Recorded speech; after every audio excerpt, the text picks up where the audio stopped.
kulanti waxaan asxaabay kusoo dhawaada wararkii ugu dambeeyay bal waxaan eegi doonaa waxyaabaha wargeysyada caalamka ay ka qoreen saxada kubadda cagta muuqaal saacado kooban ku baahay baraha bulshada labada xidig ee Dalot iyo Bruno oo u careysan Ronaldo waan ku faraxsanayn arrinka uu sameeyay laacibkani Ronaldo oo koox cusub la sii heshiiyay Man United kansali doonta heshiiskiisa arrinka yaab kale ayaa ah koox ka dhisan Ingiriiska oo 28 maalmood oo amaah ku soo dalbatay Haaland soo kale waxaan eegi doonaa saaxiibayaal xulga shaacay lambarada ay xiran doonaan xidigahoodu iyo wararka kale soo baxaya muuqaalkeena intiina bilaabin saaxiibayaal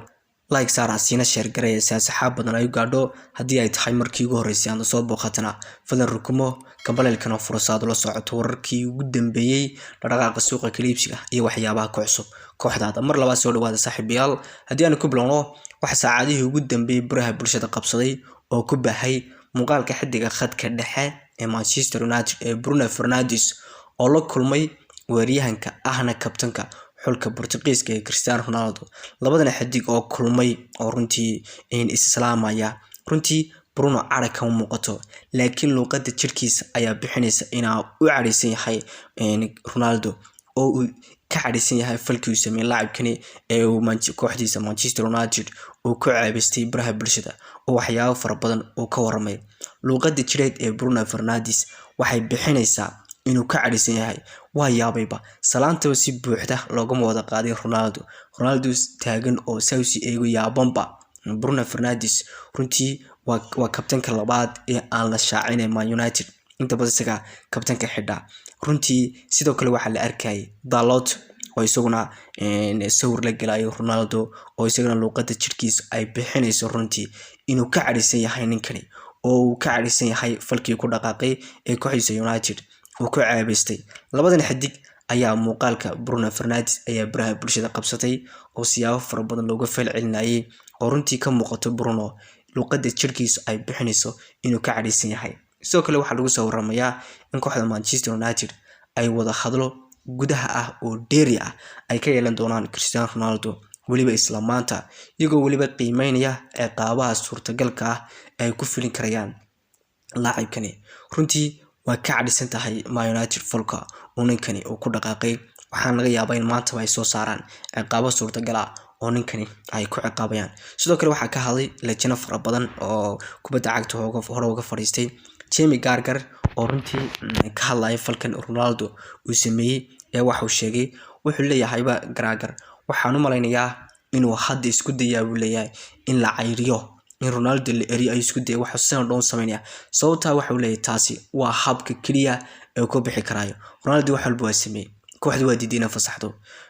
mana tagaysid kursiga keedka way fadhiisa Ronaldo waa qaadan laayahay ayuu leeyahay Carragher marka sababtii ku bixi lahaa ayuu ninkan diidaya sidoo kale waxa soo waramaya in Ronaldo oo koox cusub u la sii heshiiyayba waxa lagu soo waramay in wakiilkiisa Jorge Mendes uu ka shaqeynaya sidii Ronaldo uu koox cusub uga helaa waxaan la soo waramayaa in wakiilka Jorge Mendes uu la xidhay Bayern waxa la soo sheegayba in Ronaldo uu Bayern uu la sii gaaray heshiis waliba warartii baaxaya ayaa iyaguna jira in koox kale oo ninkan uu teekar laakiin waxa lagu waramayaa imika in Jorge Mendes uu ka shaqeynay si ninkan Bayern ku tagila hadaba arrintiisa weydiinta leh ay waxay tahay Bayern miyaan ahayn kooxii Jorge Mendes oo dhawaan ugu bandhigay Ronaldo Chelsea PSG Atletico Madrid koox fara badan ma Bayern ku jin iska soo diiday waa ku jirtay maxaa keenay imika inay baahi u qabto ninkan Ronaldo runtii waxa ay kooxda diiday waliba madaxa fulinta Oliver Kahn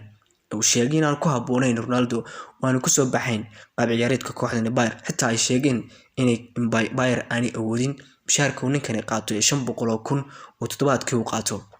waati la saxatay Mane hadaba arrinka keenay imika baahida uu qabtaa waxa weeye dhaawaca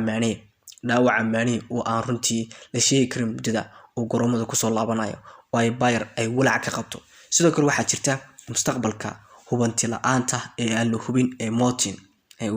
ay number 9 Bayern isaga Mane oo kan dhaawac noqday Martin isaga mustaqbalkiisa lama hubo inuu sii joogi karo iyo waliba inuu baxayo hadda waxa leeyahay labadan xidig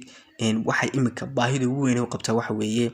Mane oo dhaawacmay iyo Martin oo mustaqbalkiisa la hubin marka arrinta keentay imika baahi u qabtay Ronaldo oo ay Bayern ku qaadan karayso waxa weeye taas in Mane uu dhaawacan yahay Martin mustaqbalkiisa aan la hubin marka Ronaldo waxa lagu soo waramayaa inuu xaggaasi uu leexdiyo Bayern walkaas uu tagiyo sababtoo imika waxaan u sameynaya ay tahay in heshiiskiisa la kaslo si oo si fudud uga aadi karo kooxda uu rabo sidoo kale waxa lagu soo waramayaa in bil dhaweyd xitaa la Newcastle United oo Jorge Mendes uu u soo bandhigay hadda waa isla bishii horeba uu u soo bandhigay in laacibkan ay qaataan oo ay la saxidaan xitaa la koox far badan baa jirin kala xil laakiin Bayern imka kooxda ugu weyn ee runtii aad kale loo xilinayo Cristiano Ronaldo haddaba arinka kale ee soo ifbaxay ee yaab kale ay waxay noqotay runtii imka waa kan xidigii oo dhani ay isku diyaarinayaan bandhiga World Cup ee Qatar ay xidigaha kooxo dhan runtii xagaasi ay aadeen oo xidig kasta oo isku diyaarinayo haddaba Haaland waxa weeye xidig kama qayb galaya halkii qarankiisa Norway waa ka soo haray in isreebkii meel uu socda male waxa isku jooga Manchester halkaasi ay World Cup ka daawan doonaa hadda waxa soo ifbaxay kooxda ka dhisan horyaalka Ingiriiska ee waliba heerka 7aad ee Ingiriiska dhisan ee loo yaqaan Ashton United ay waxay baraha bulshada ay ku shaacisay in heshiis amaah ah oo 18 maalmooda ay ku doonaysaa Haaland waxay leedahay maadaama ninkani aanu tagin xulkiisa oo aanu World Cup ka qayb galin si aanu ilaalino taamaasha oo Manchester ugu sii ilaalino laacibkani waxaan doonaynaa 18 maalmood oo amaah ninkan lagu siiyo arinkaas ayaduna yaab noqdayo baraha bulshada qaab far badan lagu falcelinay arinta ay kooxdan la timaaday waliba heerka 7aad ee Ingiriiska ka dhisan xulalka qaranka ee Brazil waliba Faransiiska ay waxay soo saareen nambarada ay u xiran doonaan ciyaartoydeedu ay u xiran doonaan World Cup-ka sanadkani haddaba arinka laga soo calaamaday waxay tahay warar baa soo baxay sheegay in Benzema number 9ka uu kala wareegi karo Giroud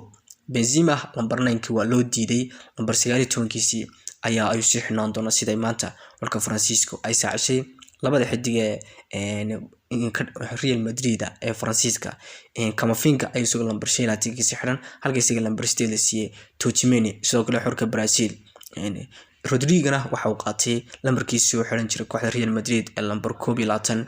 Neymar oo isagoo number 10kiisii xiran Richarlison 9 kuwaasi waa xulka soo saaray lambarada ay xidigahoodu xiran doonaan World Cup-ka haddaba waxa jira AC Milan ayaa waxa ay sheegtay qiimaha ay ku fasaxi karayso laacibkooda runtii waqtigiisuna ka sii dhamaanayo Leo waxa soo baxay war sheegaya in AC Milan ay ku fashilantay laacibkan ay ka saxiixdo heshiis waqti dheer ah oo runtii ay aad u daneynaysay in laacibkani ay heshiis waqti dheer ay ka saxiixdo haddaba kooxaha ugu waaweyn ee xiiseynay waxa kamid ah Chelsea iyo kooxaha kale oo ninkani aad indhaha ugu wada haynin kara Portuguese imka horumarka aad ka sameeyay kooxda AC Milan iyo waliba horyaalka Serie A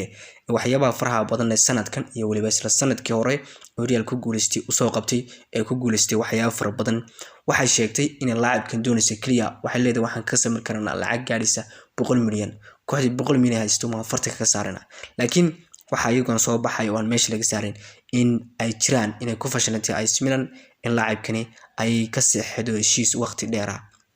Manchester United ay waxay soo saartay xidiga ku tartamaya laacibkii ugu fiicnaa bishii November Casemiro waxay soo ogeyn in bili hore ay ku soo guuleysteen saxiidii cusba ee kooxdani Man United sida Casemiro